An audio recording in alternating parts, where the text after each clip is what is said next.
Hi ha una volta de joves nens. Bé, durant 2 dies se va fer diferents grups de debat amb diferents temàtiques i l'últim dia se va fer una posada en comú del qual se va elaborar un document i a més s'ha preparat una campanya amb una sèrie de material també que us presentem avui i així inici de la campanya de La puta crisi, que segur com l'han titulada el blog. També un 18% més de tots els joves que no tenen. Imaginar-nos que és que el País Valencià desocupació juvenil. No? A dia d'avui hi ha més de 58.000 joves del País Valencià sense treball. Les dades parlen per elles soles. No? Critiquem les causes que ens han dut a aquesta crisi, però critiquem també, sobretot, que la tendència porta en plaga i que els governs, tant de Madrid com de la Generalitat Valenciana, amb competències sobre ocupació laboral, no hagin reaccionat fins a l'últim moment, si és que, com ara podem dir que reaccionen. 1 de cada 4 joves ha perdut el treball el 2009.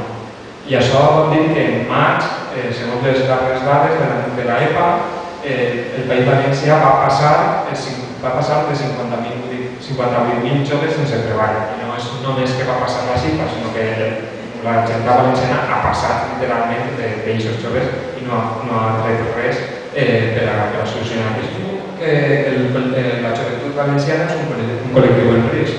I qui exactament, si identifiquem aquests col·lectius, qui són? Els universitaris i les universitàries, els estudiants de cicles formatius, que per la simple raó de no haver treball van tindre molt difícil incorporar-se al mercat laboral i desenvolupar les seves vides. Però més encara els estudiants de fracàs escolar. Com ha comentat Ali, tenim les pitjors dades ara, si abans les condicions són precàries, possiblement amb la crisi estiguen empitjorant. Altre col·lectiu, el de les parelles joves, les unitats familiars joves. Siguen de l'orientació que siguen, van tindre més difícil també proposar estils de vida familiars, o tindre fills, o emancipar-se, etc. De la mateixa manera que joves de zones rurals, amb la desfeta de sectors productius i amb l'empitjorament de les condicions laborals, caldrà proposar també a aquesta gent alternatives perquè puguen desenvolupar-se laboralment i personalment. I per retornar les dones joves, el que comentàvem abans, si partim d'una desigualtat laboral, tenim en compte que el 70% de les mesures que estan fent els governs van destinades a sectors tradicionalment masculins, com és el de l'obra, com és el de l'automobilisme, segurament no hi ha mesures directes per a aquestes dones. Aquesta crisi és una oportunitat, i és una oportunitat per a canviar un model econòmic, però també un model social. Aquesta crisi és una crisi econòmica d'un model que s'ha basat en la ratjola, d'un model especulatiu, però no deixa d'amagar una crisi també de valors. Una filla de sistema de valors basat en el consumisme, en el malbaratament de recursos i, en definitiva, d'una forma de vida individualista i que no se correspon en allò que la nostra societat ha sigut al llarg de la història. Per això el LOTXE proposa 3 canvis de models principalment, 3 canvis de sistema de valors que va associats a canvis del sistema econòmic. Un és canviar l'economia especulativa per l'economia productiva. I això com se mitja? Això es fa, per exemple, si en comptes de basar tota la teva economia en la ratjola, primer planteges l'urbanisme com un urbanisme per a les necessitats de la gent i no com un negoci, i després aquest urbanisme que sigui l'urbanisme de consens que defensa actual. També un recolzament als sectors tradicionals, que mai han fallat en l'economia valenciana i que amb l'auge del turisme de costa i de la construcció s'han deixat de banda i, per tant, no ha hagut una estratègia per a sectors com el calcer, sectors com els jogueters, la fusta valenciana, etc.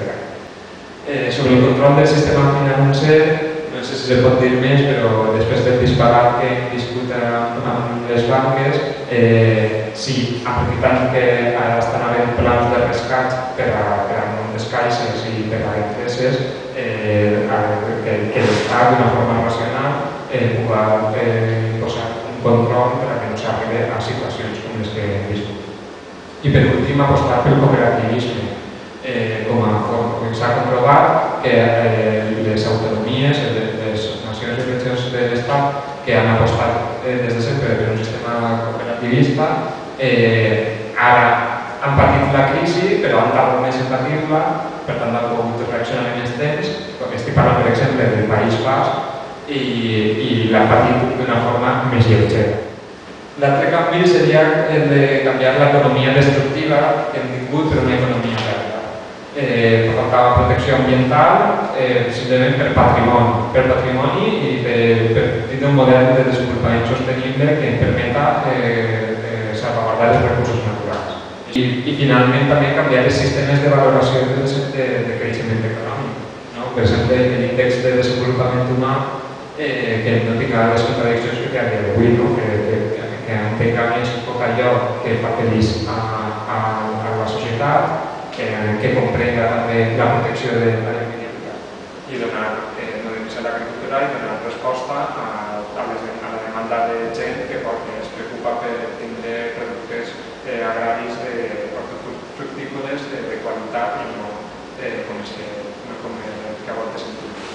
Sobre les infraestructures, vertebrar el país de nord a sud i una forma de vertebrar a banda de transport i carreteres sense peatges és en el corredor mediterrani que el bloc porta defensant des de fa 20 anys. València el que necessita és que acabarem aquest model d'espoli fiscal i també necessitem un polític que sàpiga gestionar millor els diners que tenim, però sobretot tindre els diners que ens corresponen i no ser els que més paguen i menys reben i sobretot quan veus que els teus diners van a parar a altres llocs que no estan fent profit. Jove declara que vol convidar a tots els joves del País Valencià a que adquirisquen llocs d'importància.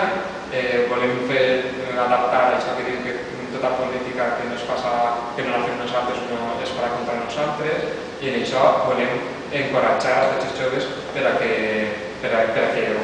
formen part d'associacions, per a que formen part de sindicats i participen, estiguin a primera línia, que formen part de partits polítics. Per a què? Tot per a què? Per a millorar la situació laboral, però també per a impedir que tots aquells, per a impedir imatges de tots aquells que han promogut aquesta crisi. Estic parlant, per exemple, del Partit Popular al País Valencià, que és el principal partit, el principal agent polític que no té clar la necessitat de garantir la situació laboral dels joves, però que de moment continua sense donar-li importància i continua apostant per un model que ha fracassat i per un sistema de valors que no ha fracassat. Per tant, volem encoratjar a tots els joves del País Valencià a formar part de tot això, però també a que en un futur no sigui possible veure aquestes imatges d'aspectes com la corrupció, les imputacions per casos com el Gürtel, burlar-se dels treballadors i treballadores quan estan exigint els seus drets i en definitiva això és tot. Si voleu més informació a la web de la Capitalisme.com podeu accedir a des de la pàgina web